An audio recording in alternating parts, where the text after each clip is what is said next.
हरे कृष्णा। सभी भक्तों का स्वागत है हमारे आज के गीतामृत कार्यक्रम में। पिछले कई महीनों से हम ये चौथा अध्याय, इसमें भगवान ने जो दिव्य ज्ञान की व्याख्या की है और विशेष रूप से ये जो श्लोक हम कई सत्रों से ले रहे हैं, कई महीने हो चुके हैं। आज फिर से हम इसको रिज्यूम कर रहे हैं, भाग 9 इसका।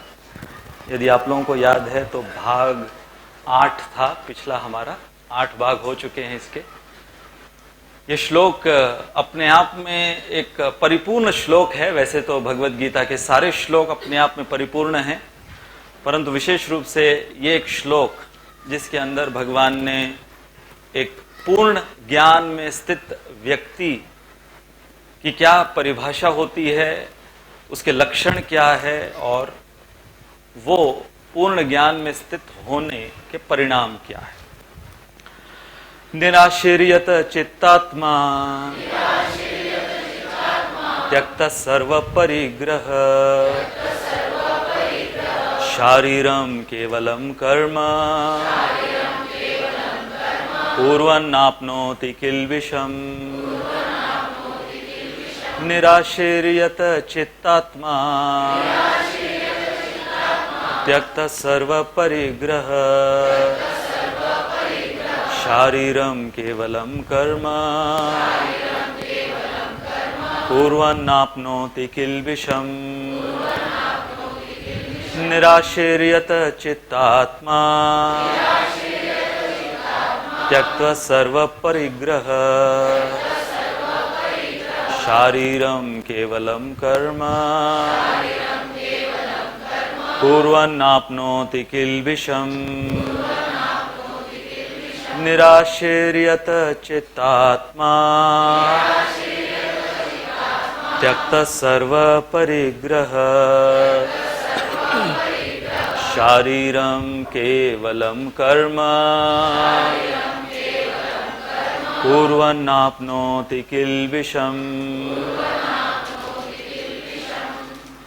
अनुवाद श्रील प्रभुपाद के द्वारा। ऐसा ज्ञानी पुरुष पूर्ण रूप से संयमित मन तथा बुद्धि से कार्य करता है, अपने संपत्ति के सारे स्वामित्व को त्याग देता है और केवल शरीर निर्वाह के लिए कर्म करता है। इस तरह कार्य करता हुआ वह पाप रूपी फलों से प्रभावित नहीं होता। तो जैसे हमने कहा, ये अपने आप में एक परिपूर्ण श्लोक है जहां एक पूर्ण ज्ञान में स्थित व्यक्ति, उसके लक्षण क्या है, कौन है वो, और ऐसे पूर्ण ज्ञान में स्थित जब वो कर्म करता है तो कैसे इस पाप रूपी संसार में रहते हुए उसके बावजूद वो अलिप्त रहता है। तो हमने हमारे चर्चा के विषय कुछ इस प्रकार से लिए थे। इनमें से मेरे ख्याल से यतचित्तात्मा इस शब्द की व्याख्या हमने प्रारंभ की थी।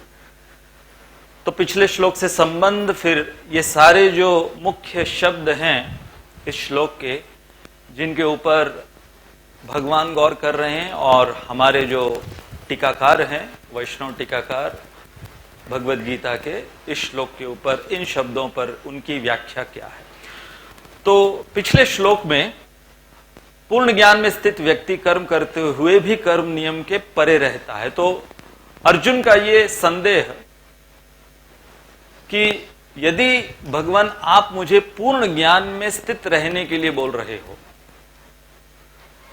तो फिर एक व्यक्ति पूर्ण ज्ञान में स्थित होने के बावजूद ऐसे भयावह पाप रूपी कर्म में कैसे लग सकता है। और अर्जुन अब तक ये मान रहे हैं कि अपने सगे संबंधियों को मारना, इससे बड़ा पाप और कोई नहीं हो सकता। अर्जुन अब तक ये मान रहे हैं। तो भगवान ने अर्जुन के मन का ये जो संदेह है, इसे भांप लिया।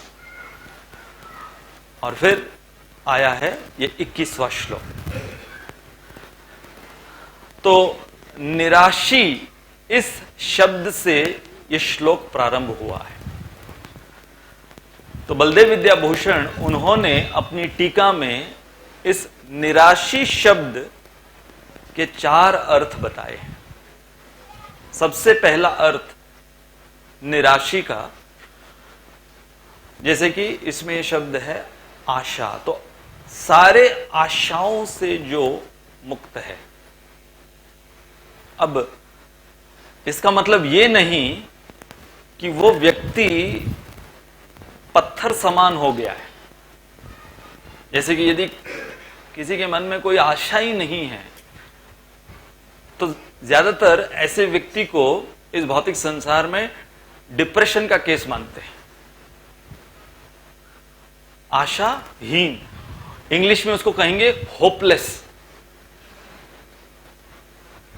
तो यहां पर निराशी का अर्थ वो नहीं है कि जो होपलेस है, कोई होप नहीं है संसार में, इसका अर्थ वो नहीं है। जैसे कि सुदामा, अब सुदामा इस कैटेगरी में भी आते हैं। निराशी, ये जो पहला अर्थ बताया गया है, इस अर्थ को यदि लें और सुदामा और भगवान श्री कृष्ण से उनका जो आदान प्रदान हुआ और उनका जो व्यक्तिमत्व, उसको यदि हम लें तो वो निकले थे द्वारका के लिए।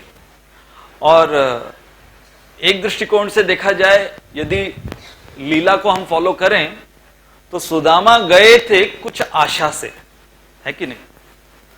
आशा क्या थी कि उनकी पत्नी ने कहा था कि भाई हम इतनी निर्धनता में जी रहे हैं कि एक प्रकार से हम कब खत्म हो जाएंगे, हमारा शरीर निर्वाह ही नहीं चल रहा।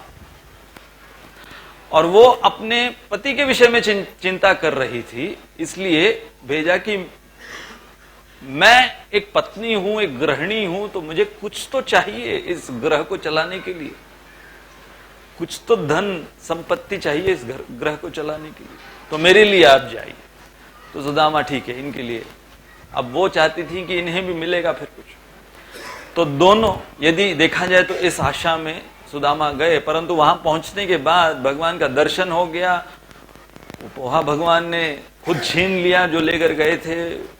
और यहां तक हमारे आचार्य कहते हैं कि उस समय भगवान ने कहीं कोई संकेत सुदामा को नहीं दिया कि तुम्हारी जो झोपड़ी है उसको मैंने रेनोवेट कर दिया है, तुम्हारे पीछे बंगले में परिणित कर दिया है। कोई संकेत नहीं दिया। यहां तक कि एक वर्जन सुदामा लीला का यह है कि जो पादतरण सुदामा लेकर गए थे वो भी भगवान ने कहीं तो उसको छिपा लिया। और नंगे पैर सुदामा गए। भगवान इसलिए किए ताकि सुदामा जैसे शुद्ध निराशी भक्त के चरण चिन्ह जहां जहां वो जाएं, उसे तीर्थ बनाते हुए वो जाएं। और रास्ते में सुदामा वो बिल्कुल रंज नहीं कर रहे हैं कि अरे मैं जिसके लिए गया था वो पर्पस ही सॉल्व नहीं हुआ, न तो उनकी तरफ से कुछ मिला, न मैं कुछ मांग पाया, जो था वो भी ले लिया। कोई रंज नहीं था। उल्टा सुदामा रास्ते में इतना प्रसन्न थे कि इतने वर्षों बाद मेरे सहपाठी को मैं मिला, मेरे मित्र को मैं मिला, और क्या ऐश्वर्य, ऐसे गर्वित हो रहे थे द्वारकाधीश कृष्ण के विषय में सोचते हो। तो आशा उस प्रकार की उनके अंदर नहीं थी। यदि होती तो सुदामा रंज करते। वो पूरी मीटिंग के बाद सुदामा रंज करते कि मैं क्यों गया, मैं क्यों समय बर्बाद किया, अपना कुछ नहीं हासिल हुआ, द विजिट वॉज फ्रूटलेस, ऐसा बिल्कुल भी सोचे नहीं हो। तो यहां पर भगवान निराशी शब्द का ये अर्थ बता रहे हैं। दूसरा अर्थ विद्याभूषण कहते हैं कि किसी अन्य लक्ष्य से अप्रभावित, एक ही लक्ष्य, जैसे अर्जुन अर्जुन फेमस एक दृष्टिकोण से किसके लिए हैं? जिनका लक्ष्य, ये प्रथम अध्याय गीता से पहले अर्जुन का लक्ष्य, प्रथम अध्याय में थोड़ा वो भ्रमित हो गए थे कि क्या लक्ष्य है, मैं यहां पर क्यों आया हूं। परंतु उससे पहले अर्जुन का लक्ष्य बहुत सीधा और एकदम स्ट्रेट और क्लियर था कि मुझे जो करना है, जैसे भगवान श्री कृष्ण को चुना उन्होंने, नारायणी सेना के बदले भगवान श्री कृष्ण को चुना, बेझिझक, कोई दो राय अर्जुन के मन में नहीं थी। तो इसे कहते हैं निराशी। फिर यहां पर यह बहुत इंटरेस्टिंग अर्थ दिया है। हमारी इंद्रियां जो हैं, हमारी इंद्रियों की तुलना सर्प से की गई, और विशेष रूप से जो उसके दांत होते हैं, फैंग्स जिसको बोलते हैं, विषदंत। तो अब सर्प जो है वो खतरनाक कहां से है? उसके पास कोई हाथ पैर तो नहीं है हमें थप्पड़ इत्यादि लात घुसा मारने के लिए। सबसे खतरनाक यदि सर्प का कोई भाग है तो वो है उसके दांत, जिसके अंदर जहर वो सब स्टोर रहता है, फैंग्स जिसको बोलते हैं। अब उसमें से यदि विष निकाल दिया जाए तो दिखने में वो कितना भी वो सर्प जो है वो आवाज करे, परंतु कोई उससे डरने नहीं वाला।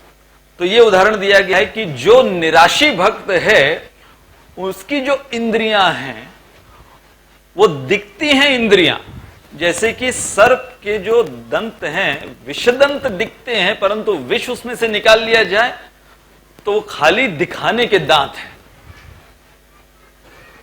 खाली वो दिखाने के दांत हैं, किसी काम के नहीं है। तो उसी प्रकार से एक जो निराशी भक्त है उसकी इंद्रियां उसके समान है कि उसकी इंद्रियां कोई जहर नहीं उगलती। कौन सा जहर? भौतिक इच्छा, इंद्रिय भोग का जहर नहीं उगलती उसकी इंद्रियां, इसलिए वो निराशी। जैसे शिला हरिदास ठाकुर, विषय वस्तु सामने है परंतु फिर भी शिला हरिदास ठाकुर, उनकी इंद्रियां ऐसे विषहीन विषदंत सर्प के समान। और चौथा अर्थ, किसी भी प्रकार के भौतिक आशीर्वाद से मुक्त।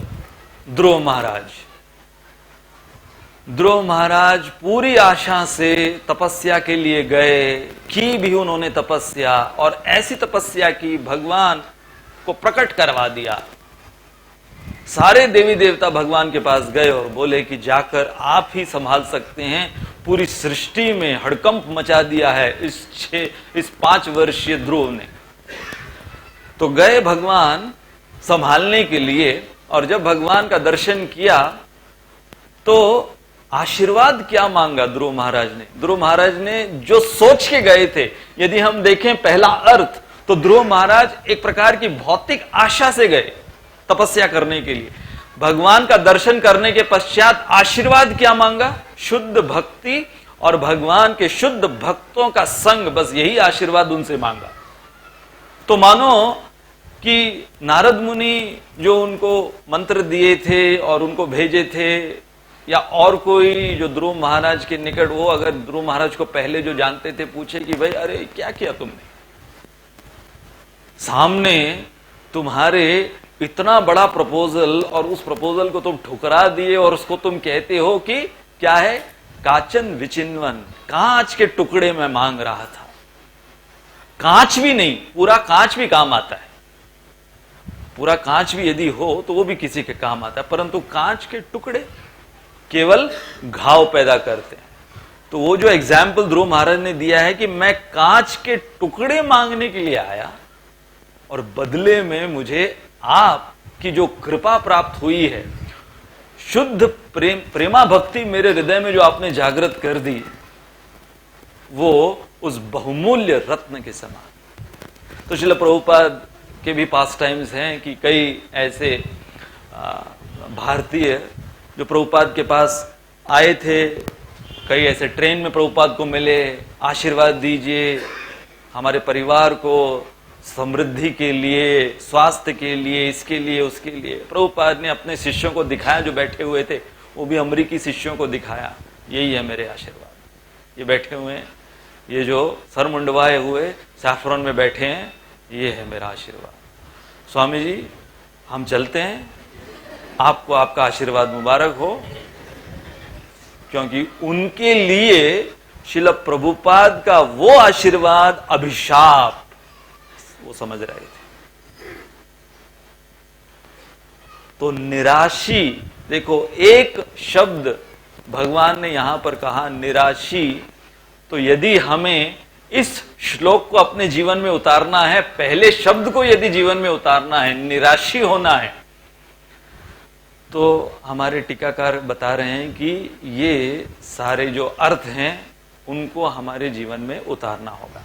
तो इससे जब इसे कोई सिद्ध कर लेता है, तब जाकर यतचित्तात्मा बनता है वो, जिसकी हमने भूरी भूरी व्याख्या की। ऐसा व्यक्ति जिसने अपने चित्त को जीत लिया है। और उदाहरण हमारे टीकाकार देते हैं कि जैसे कोई लौ है, कोई ज्योत है जो कि स्थिर है। अब देखिए कि ज्योत जलती हुई वो प्रकाश फैला रही है, परंतु ये कोई जरूरी नहीं कि वो स्थिर रहेगी। और जब भी आपने किसी ज्योत को हिलते हुए, डगमगाते हुए देखा है, हाँ, अंग्रेजी में उसको कहते हैं the dancing flames of fire. अब सुनने में अच्छा लगता है कि वो जो हिलडुल रही है वो ज्योत, वो नाचती हुई दिख रही है। तो कोई कहेगा भाई अच्छा है ना, अटेंशन में खड़े रहने से अच्छा कोई नाच रहा है तो ज्यादा अच्छी बात है।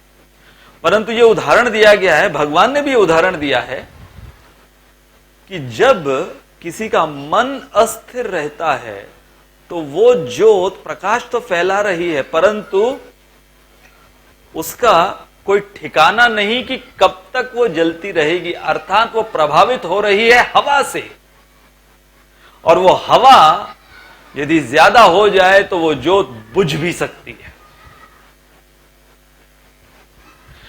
तो श्रीमद् भागवत में उदाहरण दिया गया है कि जब कोई व्यक्ति क्रोध में होता है और क्रोध के साथ जब वो अपनी वाणी को बोलना शुरू करता, अपनी वाणी का इस्तेमाल करना शुरू करता है, तो वो उदाहरण दिया गया है कि जैसे कोई अग्नि जल रही है और उस पर कोई हवा का प्रभाव हो। जैसे कि दावाग्नि, जंगल में जो दावाग्नि है, तो दावाग्नि फैलती कैसे है जंगल की? कहीं घर्षण हुआ दो टहनियों के बीच में, और चिंगारी से थोड़ी सी ज्योत लौ पैदा हुई, और हवा के वजह से फिर वो पूरे पेड़ को पकड़ ली, उसके बाद दूसरे पेड़ को, झाड़ियों को, ऐसे करके आप देखोगे कि कई बार जंगल के जंगल उस दावाग्नि में जल के भस्म हो जाते हैं। तो अग्नि थी, लेकिन अग्नि का संबंध जब हवा से हुआ, तो उसी प्रकार से यह उदाहरण दिया गया है।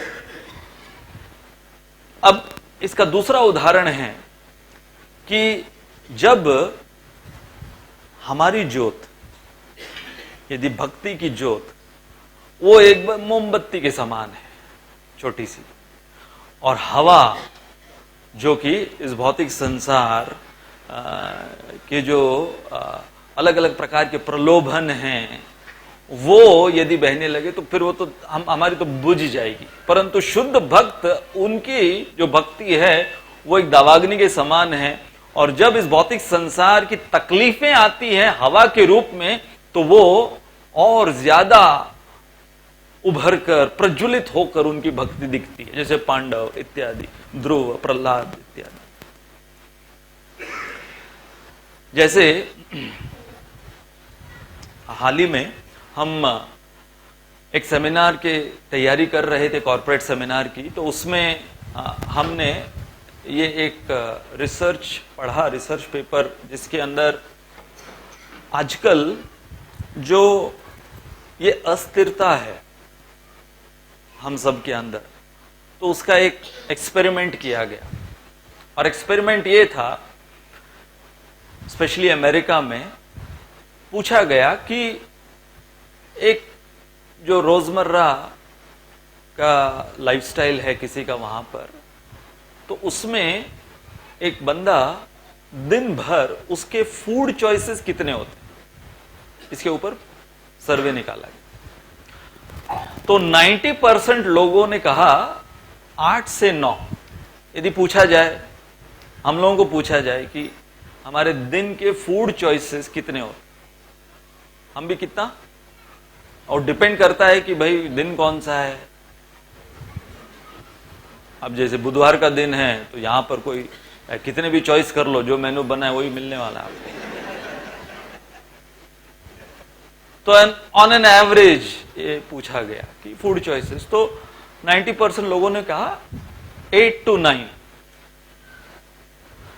और फिर उन्होंने जो साइकोलॉजिस्ट है, उनका साइकोलॉजिकल स्टडी रिसर्च के अनुसार उन्होंने बताया कि on an average American has every day 216 food choices. ये बात अलग है कि वो उसको लिखता और बोलता इतना नहीं होगा, परंतु मन में जो वो सोचता रहता है दिन भर, उसका एवरेज उन्होंने निकाला। तो ये सब क्या है? ये सब है कि ज्योत तो जल रही है लेकिन उसमें स्थिरता नहीं है। तो इसलिए जब यतचित्तात्मा इस शब्द की व्याख्या की जा रही है, तो शम और दम, भगवत गीता में ये 2 शब्द इस्तेमाल किए हैं भगवान ने। तो शम का अर्थ होता है पीस ऑफ माइंड, दम का अर्थ होता है कंट्रोल ऑफ सेंसेस। ये दोनों जरूरी है। कई बार आप देखोगे कि कई पीस ऑफ माइंड प्राप्त करना चाहते हैं थ्रू अनकंट्रोल्ड सेंसेस। ये थोड़ा डिफिकल्ट होगा समझने की। They want a peaceful lusty society, they want a peaceful greedy society. हमारा ग्रीड, हमारा लस्ट, हमारा एंगर, वहां पर आप दखल अंदाजी मत कीजिए, लेकिन हमें विश्व शांति दिलाइए। That is not possible. इसलिए रामायण में जब ये जो वर्णन है युद्ध खंड में, भगवान रावण के एक एक सर को जब उसके धड़ से अलग कर रहे थे, तो क्या हो रहा था?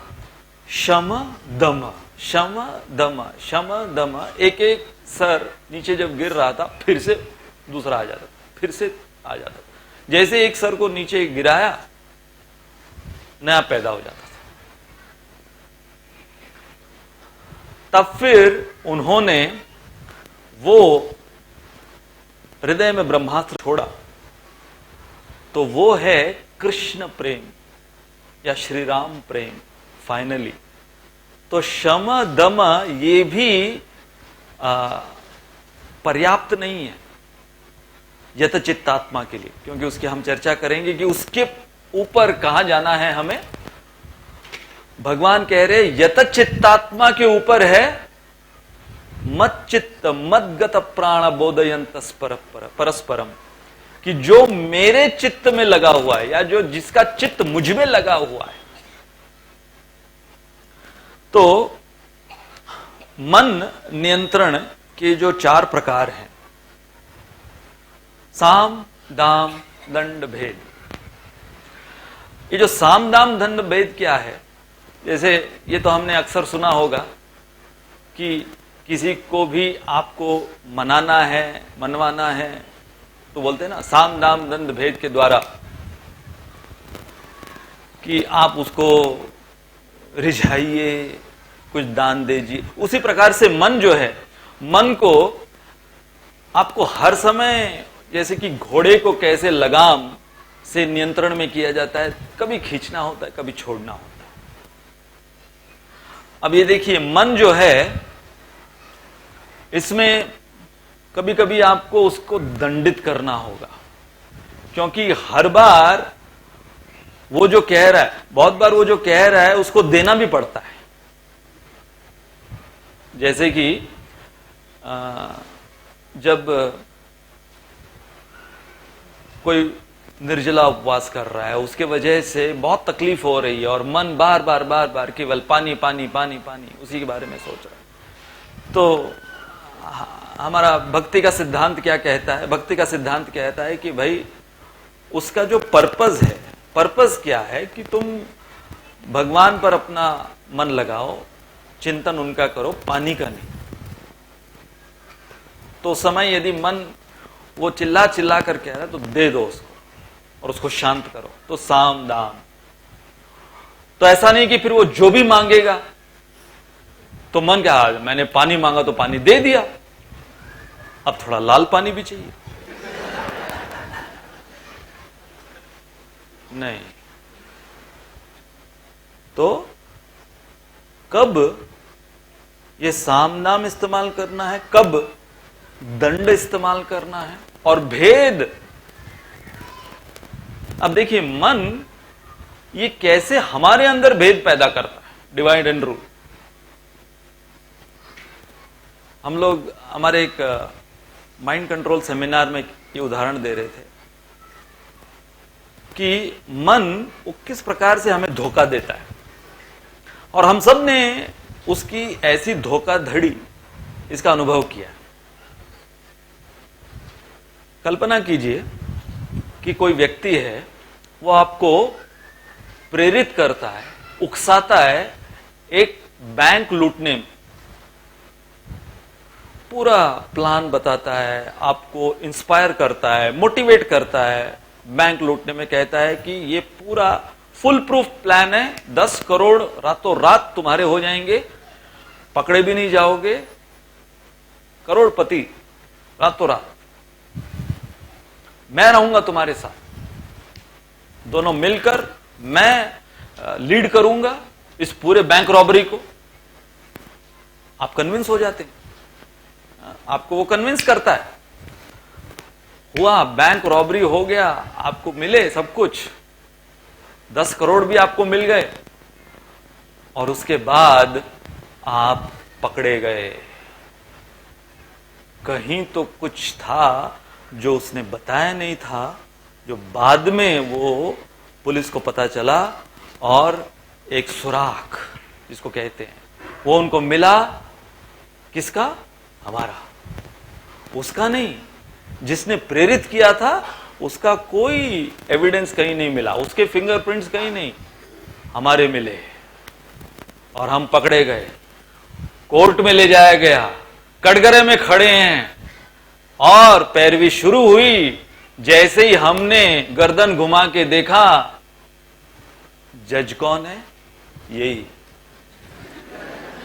यही बंदा है जिसने एक हफ्ते पहले आपको कन्विंस किया वो बैंक लूटने के लिए, और उसके बाद अब ये जज बन के बैठा हुआ।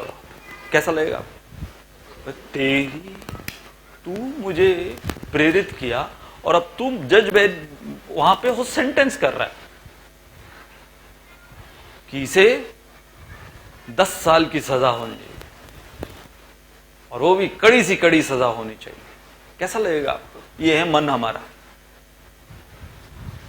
Our mind becomes the conspirator and simultaneously becomes the judge. क्या कर रहा है वो? भेद। तो इसलिए हमारे आचार्य कहते हैं, तो हमें कैसे इससे डील करना चाहिए, हमें भी भेद कैसे उत्पन्न करना चाहिए। जो मन है वो कभी अपने आप, उसके अंदर क्षमता नहीं अपने आप को भौतिक स्तर पर अपने आप को संतुष्ट रखने की। मन को इंद्रियां चाहिए, तब जाकर मन उन इंद्रियों के द्वारा वो अपने आप को संतुष्ट कराता है। जैसे कि कुछ अच्छा देखना है आपको, सिनेमा देखना है। अब होता क्या है कि आंखें सिनेमा देख रही हैं, लेकिन क्या कहा जाता है, रंजन किसको मिल रहा है? किसको मिल रहा है? मनोरंजन बोलते हैं ना। कोई सिनेमा देख रहा है तो मनोरंजन, मन का रंजन हो रहा है। तो मन क्या कर रहा है कि उसको यदि रंजित होना है तो कभी आंखों के सहारे वो रंजित होता है, कभी वो इस त्वचा के सहारे रंजित होता है, कभी कर्णों के सहारे रंजित होता है, कभी जीवा के सहारे रंजित होता है। तो इस प्रकार से मन को, तो भेद कैसे उत्पन्न किया जाए कि ये मन को इंद्रियों से अलग कर देना, कि इंद्रियां जो हैं, जैसे ये जो भगवान ने आगे कहा है, शारीरम केवलम कर्म, बहुत महत्वपूर्ण है ये लाइन। इस पर आप जब आएंगे तो समझ में आएगा कि कैसे हमें शरीर को सूक्ष्म शरीर से, स्थूल शरीर को सूक्ष्म शरीर से और सूक्ष्म शरीर को आत्मा से कैसे अलग करते हुए जीवन जीना है। इसे कहते हैं योग कर्म सुकौशलम, आर्ट ऑफ लिविंग, भगवान की गीता के अनुसार।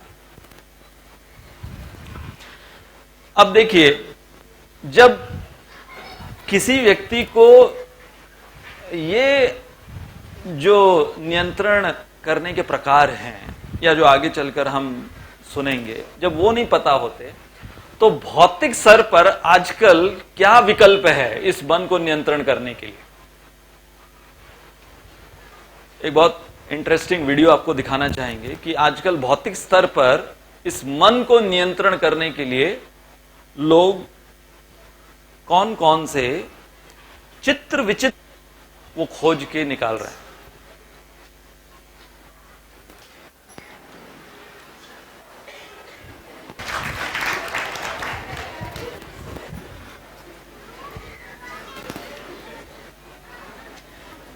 कई डिवोटीज का सजेशन है, हमको भी यहां पे इस्कॉन में एक बड़ा कैफे खोलना चाहिए। तो हमने कहा ये गीतामृत वही है, परंतु यहां पर आध्यात्मिक रूप से, ये जब मैंने वीडियो देखा तो मुझे तुरंत महाभारत की वो कथा याद आई, वो घटना जब धृतराष्ट्र के सामने भीम के लोहे का पुतला भगवान ने सामने रखा, और धृतराष्ट्र इतने वर्षों से जो भड़ास धृतराष्ट्र के अंदर भीम के प्रति थी, तो ओरिजिनल भड़ास कैफे भगवान श्री कृष्ण ने धृतराष्ट्र के सामने खोला था। इसलिए वो है OMG। अब देखिए, वो ये सारे जो तरीके हैं ये कृत्रिम तरीके बताए गए, क्योंकि इसके अंदर आपने, ठीक है, कुछ समय के लिए, तात्कालिक कुछ समय के लिए आपने आपकी बढ़ास उतार दी, परंतु वो उसको यतचित्तात्मा नहीं कहा जाएगा। इसलिए यतचित्तात्मा का अर्थ हमारे आचार्य बताते हैं जहां पर न केवल स्थिरता हो, जिसकी हमने चर्चा की, बल्कि उसके साथ साथ शुद्धता। ये क्यों दोनों जरूरी है, स्थिरता और शुद्धता, ये दोनों, शुद्धता विशेष रूप से क्यों जरूरी है कि उदाहरण दिया गया है एक बगुले का, बक, संस्कृत में उसको कहते हैं बक। तो बक ध्यान आपने सुना होगा, बगुले को आपने देखा होगा कि एकदम श्वेत वर्ण का, ऐसे उसका जो वर्ण है निष्कलंक उसका वर्ण दिखता है बगुले का। और आप देखो कहीं सरोवर में, तालाब में, वो एक पैर पर टकटकी लगाए हुए ध्यान में, उसको कहते हैं बक ध्यान। और घंटों तक वो उस वृक्षासन में एक पैर पर, एक पैर क्यों, ताकि कहीं पर भी जल में कोई हलचल ना हो, लेकिन ध्यान किस पर लगाए हुए, जो मछली। और फिर अगर आप ध्यान से उसके ध्यान को देखोगे तो जैसे ही कोई मछली वहां पर तैरती हुई, क्योंकि उसको समझ में नहीं आता कि इतना लकड़ी की तरह स्थिर खड़ा हुआ कौन है, तो सफेद सफेद उसकी परछाई देखते हुए मछली, वो जिज्ञासु मछली वहां पर आती है और फिर अपने चोंच से वो उस मछली को निगल लिया गपागप। इसको कहते हैं बगुला भगत। ये जो टर्म है ना बगुला भगत, ये यहां से आया कि भगत दिख रहा है, वो बगुला ध्यान में लगा हुआ है, ऐसा लगता है कि बहुत बड़ा कोई योगी है, समाधि में है, परंतु एंड रिजल्ट क्या है? उसी प्रकार से गिद्ध का उदाहरण दिया गया है कि गिद्ध जो है इतनी ऊंची उड़ान भरता है, इतनी ऊंची उड़ान भरता है, कई बार ये गिद्ध 800 मील ऊपर आकाश में उड़ते हुए दिखते हैं। आप देख भी नहीं पाओगे, परंतु होंगे वो उड़ते हुए। वहां से उनकी नजर, और ऐसा उनकी तीक्ष्ण नजर होती है, लेकिन देखते कहां पर है? कहां कोई मृत शरीर किसी का गिरा हुआ है और वो भी सड़ा हुआ, वो उनको देख के वहां से। तो इसको कहते हैं कि जैसे high living but low thinking. उड़ान इतनी ऊंची है लेकिन थिंकिंग और विजन कहां पर है? तो इसलिए यहां जब यतचित्तात्मा की व्याख्या आचार्य दे रहे हैं, भगवान ने जो शब्द इस्तेमाल किया है उसका अर्थ है जहां स्थिरता हो और उसके साथ शुद्धिकरण हो। केवल हमें कॉन्सेंट्रेशन ऑफ माइंड नहीं चाहिए। कॉन्सेंट्रेशन ऑफ माइंड के लिए आपको बहुत से नुस्खे भौतिक स्तर पर मिल जाएंगे, बहुत से आपको मोटिवेशनल वीडियोस मिल जाएंगे और त्राटक ये वो तरीके भी लोग बता देंगे, परंतु शुद्धिकरण उसके अंदर नहीं आपको प्राप्त होगा। जैसे कि ये भड़ास कैफे हो सकता है, इसके अंदर कोई ये थेरेपी जो है किसी के ऊपर काम करे कि दूसरे को मारने के बजाय चलो इसको मार दिया जाए ना। वो जैसे वो पत्नी हर समय अपनी भड़ास उतारने के लिए वो टॉयलेट में जाकर टॉयलेट साफ किया करती, तो पति पूछा क्या करती? तो हर समय भड़ास उतारने के लिए टॉयलेट क्यों साफ करती? अच्छी बात है, टॉयलेट साफ हो रहा है। बाद में उसे पता चला उसी के टूथब्रश से करती थी।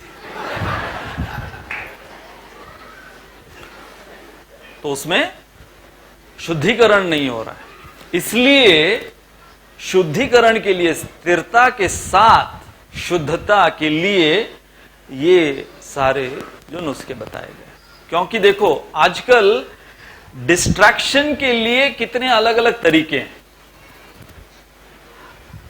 कोई व्यक्ति को विक्षेपित करने के लिए, अस्थिर करने के लिए कितने लोगों ने नुस्खे निकाल रखे हैं। केवल अगर कोई कहे कि एक जमाना था टेलीविजन और टेलीविजन के चैनल, नहीं, अभी तो वो तो पुराना हो गया, ओल्ड स्कूल है टेलीविजन। अभी तो अनगिनत लिस्ट पे लिस्ट कि आपको आपके माइंड को डिस्ट्रैक्ट करने के लिए। तो वो मैं उसको कंपेयर कर रहा था, तो देखो ये सारी जो लिस्ट है, कृष्ण चिंतन, वंदन, पूजन, अध्ययन, श्रवण, कीर्तन, सेवा, भगवान भी अलग अलग, जैसे फेसबुक है, ट्विटर है, ये है, वो है, व्हाट्सएप है। तो भगवान ने भी भाई तुमको ये पसंद नहीं तो ये करो, चिंतन पसंद नहीं तो सेवा करो, सेवा पसंद नहीं बैठ के अध्ययन करो, अध्ययन पसंद नहीं खाओ, कुछ भी पसंद नहीं बैठ के खाओ। तो इसलिए हमारे जैसे एक और एक्सपेरिमेंट किया गया, अमेरिकन किड्स और अफ्रीकन किड्स, इन दोनों के ऊपर एक्सपेरिमेंट किया गया कि इनको एक दिन अलग अलग कमरों में छोड़ा गया कुछ चीजों के साथ, और दोनों कमरों में कोई गैजेट्स नहीं था, वाईफाई नहीं था। तो जो अमेरिकन किड्स थे वो, उनके अंदर ऐसी हलचल हुई 1 घंटे में, बिना गैजेट, बिना वाईफाई के, और जो भी वहां पर कुछ खिलौने थे या अलग अलग प्रकार की चीजें रखी हुई थी, वो एक दूसरे को मार मार कर अपनी भड़ास उतारने लगे। परंतु वो जो अफ्रीकन किड्स थे, जिनको अपना जीवन उन्होंने उस गैजेट्स और वाईफाई के ऊपर निर्भर ही नहीं रखा था, तो उन्होंने जो भी कुछ उस रूम के अंदर पाया उसका इस्तेमाल करते हुए वो दिन भर अपने आप को एंगेज रखे। वो बच्चे इसका कुछ बना के उसका खिलौना बना लिया, खेलने लगे आपस में एक दूसरे के साथ। तो इससे क्या समझ में आ रहा है कि भगवान ने भी जो इतनी वैरायटीफुल ये भक्ति का मार्ग हमें दिया है, ये इसलिए दिया है कि चाहे हम किसी भी स्तर के अस्थिर व्यक्ति हों, हम भगवान के भक्ति के उस अंग से जुड़कर अपने आप को यतचित्तात्मा बना ले। जैसे कि यहां पर मच्चित्त आत्मा, जो कि नेक्स्ट स्टेप है यतचित्तात्मा का, जिसका चित्त श्री कृष्ण में लगा हुआ है। अब इसके पश्चात भगवान ने जो दो शब्द जिस पर हमें गौर करना है इस्तेमाल किए हैं, त्यक्त सर्व परिग्रह, जिसने अपनी संपत्ति के स्वामित्व का त्याग कर दिया है। देखिए, अगर आप शब्दों पर गौर करोगे तो संपत्ति का त्याग करने के लिए भगवान नहीं कह रहे हैं, आप घबराइए मत। हां, संपत्ति का परित्याग करने के लिए भगवान नहीं कह रहे हैं। जिसने अपनी संपत्ति के स्वामित्व, वो जो इसको क्या बोलते हैं इंग्लिश में, प्रोप्राइटरशिप, वो जो मेंटालिटी है, ओनरशिप की जो मेंटालिटी है, उसका परित्याग करने के लिए त्यक्त सर्व परिग्रह। तो यदि हम केवल परिग्रह शब्द को लें तो परी यहां पर वो वाली परी नहीं, तो पराई संपत्ति, परियां भी पराई संपत्ति होती, तो पराई संपत्ति को ग्रहण करना, तो परिग्रह का अर्थ यहां पर यह निकलता है।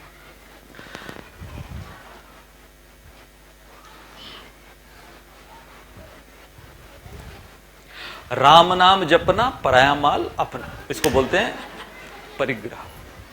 तो श्रील प्रभुपाद के पास एक शख्स आए और वो व्यापारी थे, बिजनेसमैन थे। तो प्रभुपाद ने पूछा, क्या है आपका बिजनेस, क्या है? तो उन्होंने कहा ग्लास फैक्ट्री मेरा है।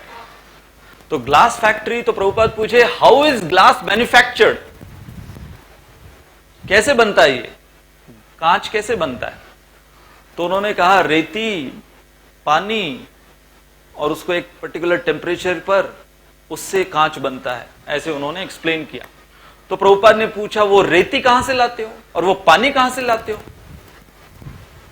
तो उन्होंने कहा कहां से लाते हैं, प्राकृतिक चीजें ये तो प्रभुपाद बोले then you are a thief, then you are a thief. क्योंकि वो जो उसका बेसिक इंग्रेडिएंट्स है, वो बेसिक इंग्रेडिएंट, जैसे मेरे खुद के ताऊजी, मुझे बहुत सालों बाद वो यहां नासिक में अचानक मैंने उनको मेरे एक लेक्चर में बैठा हुआ देखा। तो दूर से वो भागवत सप्ताह, इंद्रप्रस्थ में एक बार भागवत सप्ताह अपना हो रहा था, तो वहां पर वो बैठे हुए हैं, सामने 3,000 लोग बैठे हुए हैं, मैंने देखा ये। तो मैं आश्चर्यचकित हो गया, शक्ल तो उनकी लग रही है, लेकिन वो नासिक में और वो भी भागवत में कैसे बैठे हुए हैं, क्योंकि मैं अलग तरीके से जानता था उनको। फिर बाद में जब भेंट हुई, वार्तालाप हुआ उनके साथ, तो वो यहां पर ये जो विंसुरा वाइन्स है वहां के जनरल मैनेजर बने हुए। मैंने कहा शर्मा जी, विंसुरा वाइन्स के जनरल मैनेजर, तो और फिर वो कहने लगे। तो मैंने पूछा आप क्या करते हैं वहां पर? तो वो बोले मैं सेमिनार्स देता हूं। किसके ऊपर? वाइन ड्रिंकिंग के ऊपर सेमिनार देते हैं। तो वो मुझे पूछे कि तुम क्या करते हो? मैं बोला मैं डिवाइन के ऊपर देता हूं।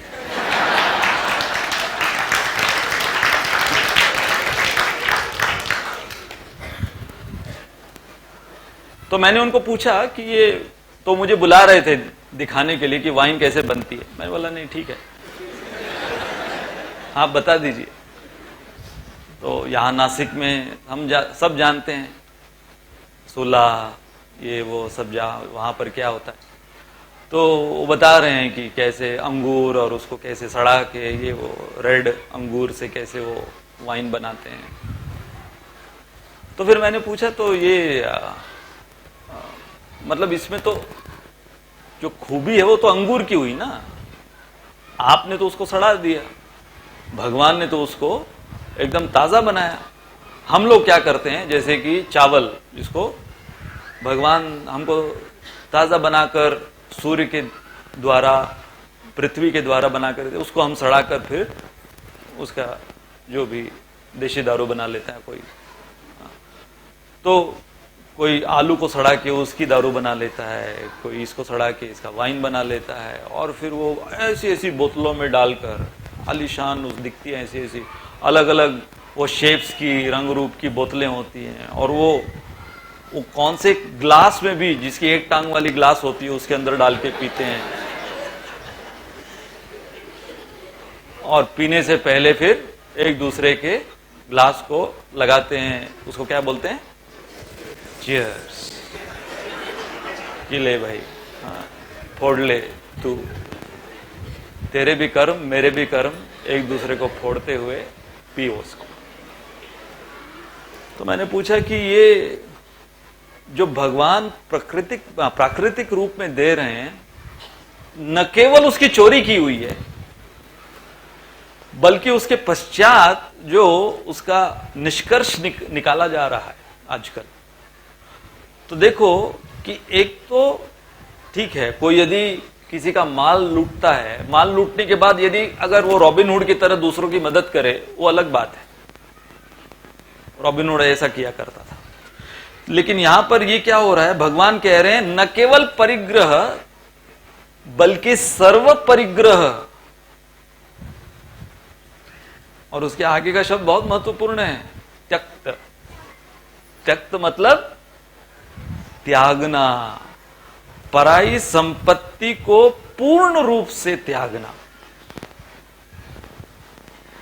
तो यदि हम अभी देखो, हम लोग सब सामाजिक प्राणी हैं, तो सामाजिक प्राणी होने के नाते अब हम सब लिखा पढ़ी करते हैं, हर चीज की लिखा पढ़ी होती है ना, कागजात होते हैं हर चीज के, प्रॉपर्टी के, आपके एजुकेशन के, आपके जन्म के, आपकी शादी के, आपके तलाक के, आपके मरने के, सबके कागजात होते, हर चीज लिखा पढ़ी में होता। और उसमें क्या होता है, साइन कर दिया, कितना महत्वपूर्ण है, साइन कर दिया मतलब यहां से वहां ये प्रॉपर्टी इसको ट्रांसफर हो गई, वो प्रॉपर्टी उसको ट्रांसफर हो गई, सब कागजात चल रहा है, सब कागज का खेल चल रहा है। बहुत सारे कागजों की गड्डी यहां से वहां गई, कागज पर साइन हुए, यहां से वहां कागज का फेरबदल हुआ, 7/12 का ये हुआ। हाँ, हुआ क्या कि प्रॉपर्टी वहीं की वहीं है, उसको ऐसा नहीं कि उठा के यहां से यहां दे, प्रॉपर्टी वहीं की वहीं है, लेकिन अब ये इलाका हमारा, ये मकान हमारा, ये मकान तुम्हारा, ये जमीन तुम्हारी, ये। और फिर बाद में एक परिवार के अंदर, वो भाइयों के अंदर वो बंटवारा जो होता है, फिर बंटवारे के अंदर इतनी जमीन उसकी, इतनी जमीन इसकी, उसके अंदर फिर देशों के अंदर इतनी सीमाएं बना ली हमने। ये सब क्या है, वास्तविक रूप में है क्या? जैसे हम उदाहरण देते हैं, हम लोग हैं किराएदार, बढ़ोतरी है, और किराएदार वो ओनरशिप दूसरों को कह रहा है कि ये मेरा मकान है। जैसे हमने उदाहरण दिया था कि एक घर में, आपके किचन में जो चींटियां, कॉकरोच, छिपकली इत्यादि जो विहार कर रहे हैं, रह रहे हैं, तो चींटियों ने अपना एक इलाका बना लिया किचन के अंदर, कि ये हमारा इलाका है, और उन्होंने बाउंड्री बना ली, वो छोटा सा बिल बना लिया, और जो भी किचन के अंदर मीठी चीजें हैं ले लेके वहां पर गोदाम बना रहे हैं अंदर। उन्होंने गोदाम भी बना लिया, पूरा उनका साम्राज्य, चींटियों का साम्राज्य, कॉकरोच का साम्राज्य। छिपकली वो अपने कार्यों में लगी हुई, और सभी अपने अपने इलाके को क्या मान रहे हैं, ये हमारा ग्रह। लेकिन है क्या, जब हम देखते हैं उनको, यदि हमको उनकी भाषा समझ में आए, तो वो चींटियां जब देखती हैं कि वो गृहिणी आई हैं किचन के अंदर झाड़ू लेकर या बेगॉन स्प्रे लेकर और या हिट लेकर, जो भी लेकर आई हैं, ये कौन राक्षसी है हमारे इलाके में आकर, तो उनको क्या लग रहा है। अब वो बात अलग है कि वो कॉकरोच को देख के रो डर जाती कॉकरोच भी फूले नहीं समाया जाता उसको। तो ऐसे ही एक पति वो न्यूज़पेपर लेके कॉकरोच को मारने के लिए कॉकरोच के पीछे भाग रहा था। तो कॉकरोच पीछे मुड़ मुड़ के देख रहा है, ये न्यूज़पेपर लेके मुझे मारने के लिए दौड़ रहा है। तो कॉकरोच भी मरते मरते बोल दिया, मैं जानता हूं तू क्यों मार रहा है मुझे, क्योंकि तेरी बीवी केवल मुझसे डरती है, जलन के कारण मार रहा है तू।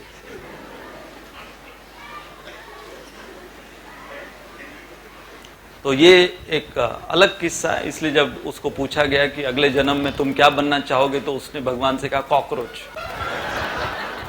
क्यों भाई, क्योंकि वो खाली उससे डरती है।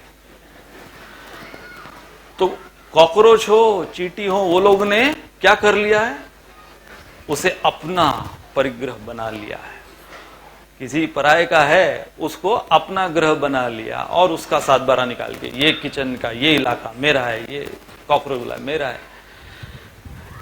उसी प्रकार से जैसे हम उनके ऊपर हंसते हैं, क्या चल रहा है कारस्तान, क्या बोलते हैं, क्या चल रहा है इनका कारस्तान, वैसे भगवान हमको देख के कि अरे ये 1 एकड़ का प्लॉट मेरा, उसके ऊपर कोर्ट कचहरी में ये लोग घूम रहे हैं, या उसके ऊपर ये चल रहा है, केस चल रहा है, और भगवान ऊपर हंस रहे हैं कि तुम आए थे नंग धड़ंग, एक कच्छा भी साथ में लाए नहीं, और यहां पर बोल रहे हो कि करोड़ों की प्रॉपर्टी तुम्हारी है। तो वो भी ऊपर से वैसे ही हंस रहे हैं जैसे हम वो चींटियों के ऊपर, कॉकरोच के ऊपर हंसते हैं। तो यहां पर त्यक्त सर्व परिग्रह के 2 अर्थ हमारे आचार्य बताते हैं। अपनी संपत्ति पर स्वामित्व का त्याग और पराई संपत्ति का पूर्ण रूप से त्याग। तो अब आप प्रश्न पूछोगे तो दोनों में क्या अंतर है। आप अभी अभी बोले कि हम सब किराएदार हैं, हम सब भाड़ोतरी हैं, तो अपनी संपत्ति और ये पराई संपत्ति, तो सब कुछ तो पराया, भगवान का अगर सब कुछ है तो सब कुछ तो पराया हो गया ना हमारे लिए। तो यहां बताया गया है कि जैसे हम इस शरीर को लेकर पैदा होते हैं, तो ये जो शरीर है इसको हम अपना मानते हैं, तो ये एक अपनी संपत्ति हुई। अब फिर उसके पश्चात पैदा होने के बाद ये शरीर से जो हम अलग अलग प्रकार के धन संपत्ति को जोड़ते हैं, वो फिर उस कॉन्टेक्स्ट में पराई संपत्ति कहलाई जाएगी। तो भगवान दूसरे अध्याय में इस देह से ऊपर उठने के लिए बोले अर्जुन को। शरीर और आत्मा में अंतर क्या है और उससे ऊपर उठो, अर्थात भगवान दूसरे अध्याय में अर्जुन को और हमें यह शिक्षा दे रहे हैं कि देहात्म बुद्धि से ऊपर उठो। ये जो अपनी खुद की संपत्ति मान रहे हो शरीर, क्योंकि चाहे व्यक्ति का सब कुछ लुट जाए परंतु वो अपने शरीर को संभाले रखता है, इस संपत्ति को कहीं नहीं जाने देता। कई बार तो पूरी संपत्ति जो अर्जित की है वो लुटा देता है ताकि ये संपत्ति बनाए रखे। इसलिए बोलते हैं ना, a man in this material world first he gains all the wealth at the expense of his health. गधा मजूरी करते हुए अपने स्वास्थ्य की से बेखबर अर्जित धन अर्जित कर रहा है, and then when his health is crumbling down, he will spend all that accumulated wealth to gain back the health.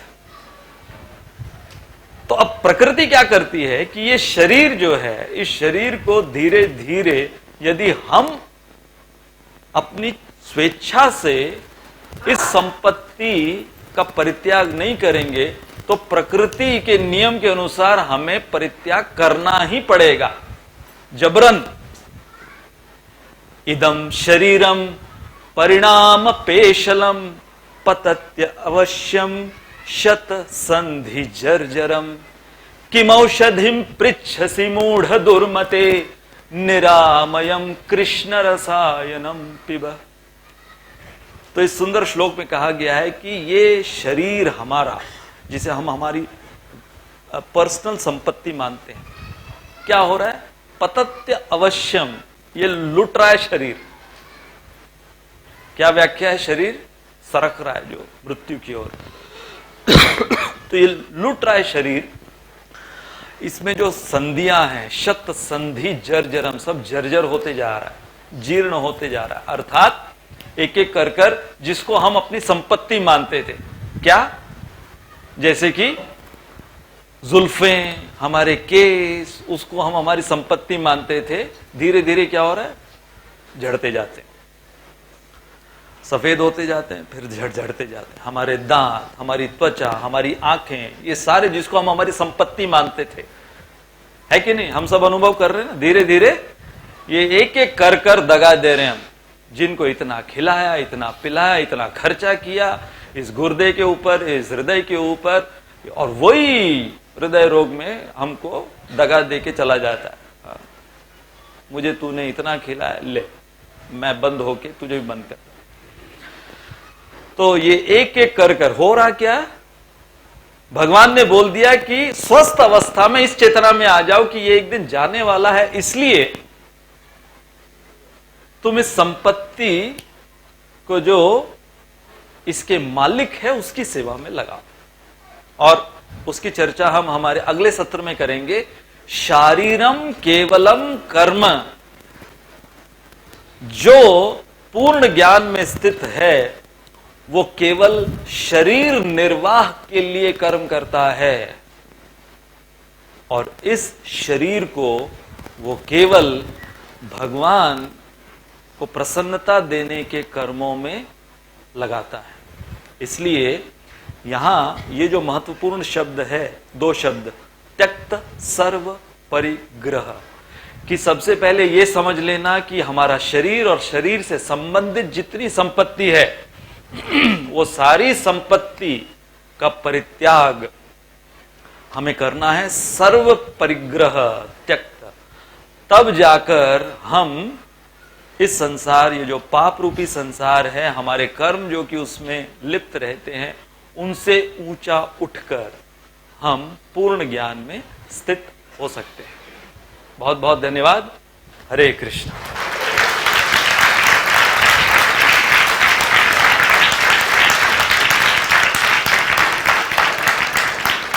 ग्रंथराज Shrimad Bhagavad Gita की जय, श्रील प्रभुपाद की जय। हरे